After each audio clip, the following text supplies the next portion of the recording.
Hey, what's up, guys? Jasper Gonzo here. Another episode of What's Next. Loudoun County, Virginia. That was the epicenter. That was ground zero regarding all the parents being angered regarding, critical racist theory and also teaching about trannies. They just wanted their kids to be taught reading, writing, arithmetic, and of course, they were pissed off about the vax, the wonderful efficacy of those, and of course, the worthless Chinese face diapers.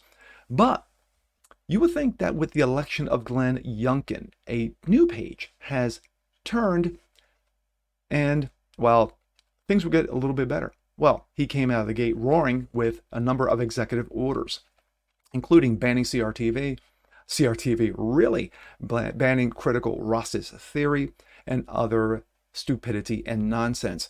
But you still have shenanigans going on in Loudoun County. Let's take a look. This comes out of Town Hall.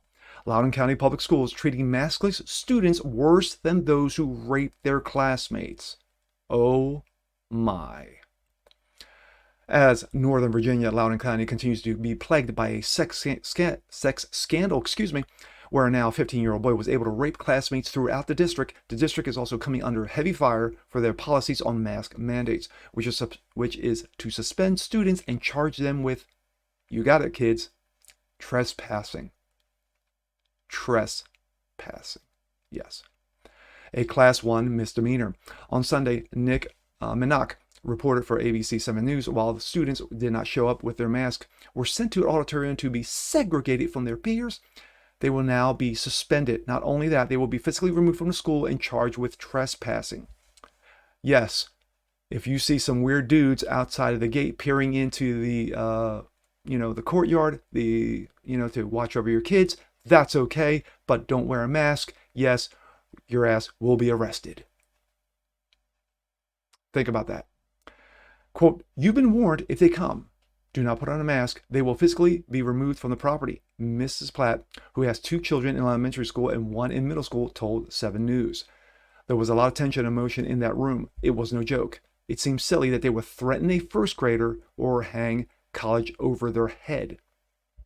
This comes out of the assistant principal of Loudoun County, who basically opened her mouth and shoved her whole leg down her throat.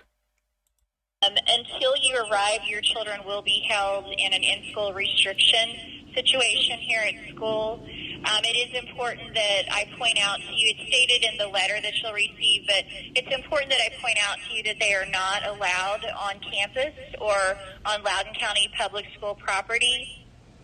Starting tomorrow, it will be considered trespassing. So it's important that I make that statement to you. But we'll look forward to hearing from you via phone, so you can let us know when you'll be able to pick them up. How long can they be suspended for? The guidelines that we're receiving from the county is student suspensions will end as soon as they are fully following mitigation policies. Wow. Minnock's reporting from earlier this week is consistent with audio remarks made from Janet Davidson, the assistant principal who we just heard from Corner Elementary School in Creighton. Davidson indicated that students will be held in an all-school restriction situation here at school until their parents arrive. It's important that I point out to you that they are not allowed on campus on Loudoun County Public School property starting tomorrow. It will be considered trespassing.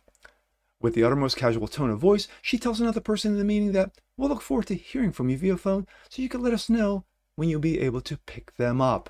Yes, we'll have them behind bars in cages, and then you can come see them at your own convenience. The other person in the meeting asked how long the students can be suspended for, and is told that they are following the masking policy. Chrissy Clark, who tweeted the audio, also covered the Daily Caller, further details the threats of trespassing and threats of suspension, which is a minimum of 10 days. Teachers there also have also alleged they will be able to be subject to a hostile work environment if they don't comply with mask mandates.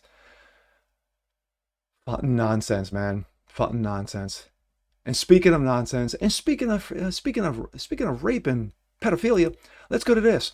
This also comes out of Town Hall. College professors who promote pedophilia. Yes, we're not going to teach your kids how to read how to write, how to conduct themselves in society, how to get better jobs. Yes, we're going to teach them pedophilia is a good thing. Wow. Quote, I'm going to throw up. My stomach is literally twisting. God, please help us. That was the response of an viewer on a YouTube channel after watching video clips of two professors advocating adult-child sex, including coercive sex. Wanting to throw up is a very natural reaction, you know, the gag reflex. To be sure, I've heard these arguments before. In fact, one of these most sickening chapters to write in a 2011 book, A Queer Thing Happened to America, was the chapter quoting pedophilia advocates. NAMBLA, of course, the most notorious of them all, the North American Man-Boy Love Association, wow, has more advocates than we could care to imagine. As quoted in the book, the Dutch lawyer Edward Brogsmura wrote an article sympathetic to the man-boy love. He cites a report from Rossman in 1976 that gives several examples of social workers achieving miracles with apparently incorrigible young delinquents, not by preaching to them, but by sleeping with them. Affectionate demonstration by sexual arousal upon contact with a boy's body, by obviously pleasure taken in. Yeah, you know where I'm going with this. This is disgusting. Yet these video clips are even more disturbing, featuring Professor Stephen Kershaw of the State University of New York, Fredonia, and Professor Thaddeus Russell, who now associates with Renegade University. Is that a real university? The two professors are laughing about the subject of adult-child sex, with Russell commenting he'd been advocating for this for more than 20 years in his classroom.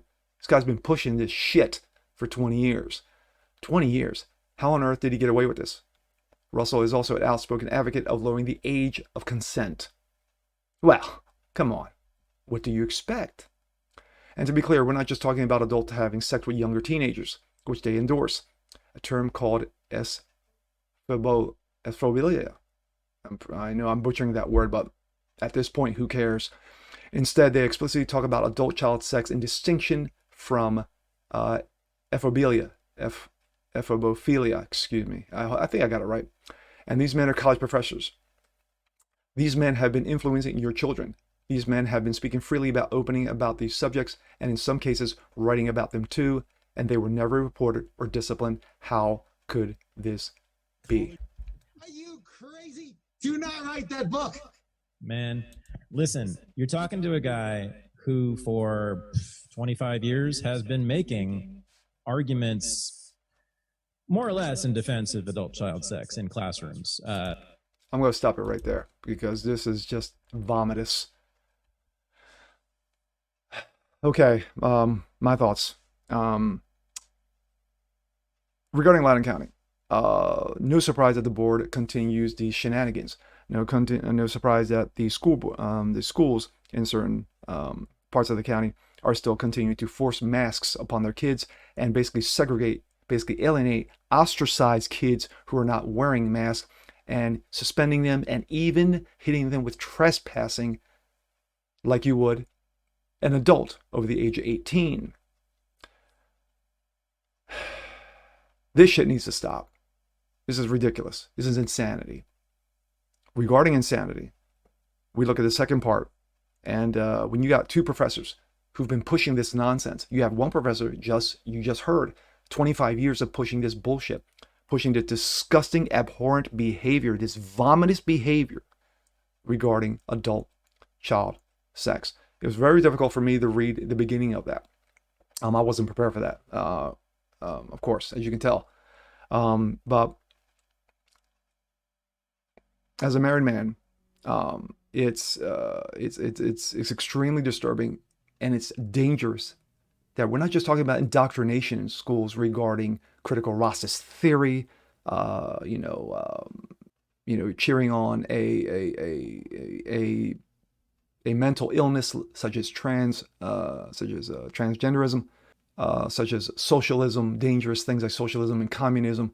And these are the things that are brainwashing our kids. But then you have this garbage being spewed upon the college students, and only now that it's getting out when you've had idiots pushing for this for years.